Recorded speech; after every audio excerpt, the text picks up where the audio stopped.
நான் வேலை பார்த்த புதுமுக இயக்குனர் எல்லாமே இன்னைக்கு கொஞ்சம் ஒரு பெரிய டைரக்டராக இருக்கிறாங்க. அந்த வகையில் இவரும் ஒரு பெரிய டைரக்டராக வருவார். நான் வழக்கம் போல் நம்ம நடிப்பை கொட்டணும். கண்ணை சிமிட்டாதீங்க, கண்ணை இங்கிட்டு பாருங்க, இங்கிட்டு பாருங்கன்னாரு. ஐயையோ! அப்புறம் அடுத்து அண்ணன் வந்தார், கருணாஸ் அண்ணன், ஃபுல் மேக்கப்போட. சென்னை சொல்லாங்க, ஏய் என்ன வேயா வேயா குறையா ஐயா குந்திரியா, ஏய் சாப்பிட்டியா துண்டியா, இது ஜாலியாக பேசிடலாம் அப்படின்ட்டு போனால், துண்டியா துண்டியா இல்லைங்க, அது அந்த தூ போடக்கூடாது, தூ பிரதர் அப்படின்னு. ஐயோ ஐயோ, ஏய் என்ன பண்ற, இன்னா இல்ல அப்படின்னு. ஐயோ ஐயோ, கருணாசன நைட்டு போனு, என்னப்பா தம்பி டப்பிங்கெல்லாம் முடிச்சிட்டியா? முடிச்சிட்டனே, உங்களுக்கு நாளைக்கே. எனக்கு உள்ளுக்குள்ள சிரிப்பு. ரோபோ சங்கர் மாமா அவர்கள் கூப்பிடலனாலும் வந்துடுறாரு. ஏன்னா இது அவர் வீட்டு ஃபங்க்ஷன், அதனால மாமா அவர்களுக்கு வாழ்த்துக்கள்.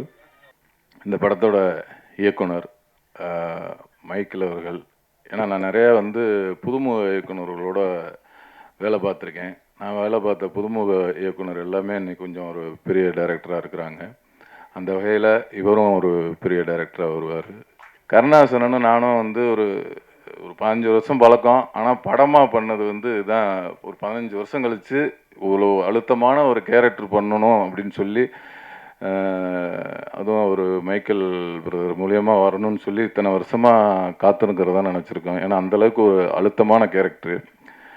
ரொம்ப அண்ணனும் ரொம்ப ரொம்ப எங்களுக்கு ஒரு ஃபஸ்ட்டு ஒரு நாள் 2 நாள் கொஞ்சம் அதை பிடிக்கிறதுக்கு ஒரு மாதிரி எனக்கு கொஞ்சம் இதாக இருந்தது. அப்புறம் 2-3 நாள் ஷூட்டிங் போனதுக்கப்புறம் அதுக்கப்புறம் தான் அந்த கேரக்டருக்குள்ளே போக முடிஞ்சுது. ஃபஸ்ட் நாள் பார்த்திங்கன்னா நம்ம திருநெல்வேலியில் ஆம்புலன்ஸ்குள்ளே உட்கார வச்சிட்டாங்க. எனக்கு தான் க்ளோஸ் வைக்கிறாரு. கருணாஸ் அண்ணன் வரல, ரெடி ஆகிட்டு இருக்கிறாரு. எனக்கு ஃபஸ்ட்டு கேமரா வச்சுட்டாங்க. வச்சோன்னே ஓகே இங்கிட்டு பாருங்கள் இப்போ தான், இங்கிட்டு பாருங்கள், இதுதான் இப்போ ஒரு அண்ணன் இதை பேசிகிட்டு இருக்காங்க. அப்படியா அப்படின்ட்டு நான் வழக்கம் போல் நம்ம நடிப்பை கொட்டணும். உடனே இப்படி இல்லை, லைட்டாக பாருங்கள், கண்ணை சிமிட்டாதீங்க, கண்ணை இங்கிட்டு பாருங்கன்னாரு. ஐயையோ அப்படின்ட்டு ஒரு 6-7 டேக் ஆச்சு. அப்புறம் கஷ்டப்பட்டு ஓகே பண்ணியாச்சு. அப்புறம் அடுத்து அண்ணன் வந்தார், கருணாஸ் அண்ணன், ஃபுல் மேக்கப்போட எல்லாம் போட்டு என்னப்பா ரெடியா அப்படின்னாரு. எனக்கா உள்ளுக்குள்ளே சிரிப்பு. சரி வாங்கினே வாங்க அப்படின்ட்டு இங்கிட்டு வச்சாங்க கேமரா. அவர் அண்ணன் உட்காந்தாரு. என்னப்பா dialogue? Right okay ready. Hello இன்னாரு வித்து இன்னாரு அண்ணா எப்படி இல்லைண்ணே, எனக்கா அங்கிட்டு சிரிப்பு. இவ்வளோ நேரம் நமக்கு டவுசர் கிளந்துச்சு. அடுத்து அண்ணன் வந்தார், டுமுன்னாரு. பார்த்தா அவர் அப்படியே இன்னொரு மாதிரி அப்படியே 3வது டேக்கில் அப்படியே என்னைய பார்த்தாரு. இப்போ தானே முடிச்சிருக்கேன் நான் அப்படின்னோன்னே. அப்புறம் அவர் வர 6-7 டேக் போனோம். என்னப்பா அது ரொம்ப இதாக இருக்காப்புல, நல்லா தானே பண்ணுறேன் என்ன ரொம்ப அப்படின்ட்டு. அப்புறம் போக நல்லா வரணும். ஆமாம் நல்லாத்தான் பண்ணுறேன்னு சொல்கிற மாதிரி பண்ணால் நல்லாத்தான் வரும், நமக்கு வர்றதானே தம்பி நம்ம பண்ண முடியும் இல்லை அப்படின்னாரு. இல்லைண்ணே நல்லா தானே இருக்குது, பண்ணால் கொஞ்சம் நல்லா இருக்கும்ன்ட்டு.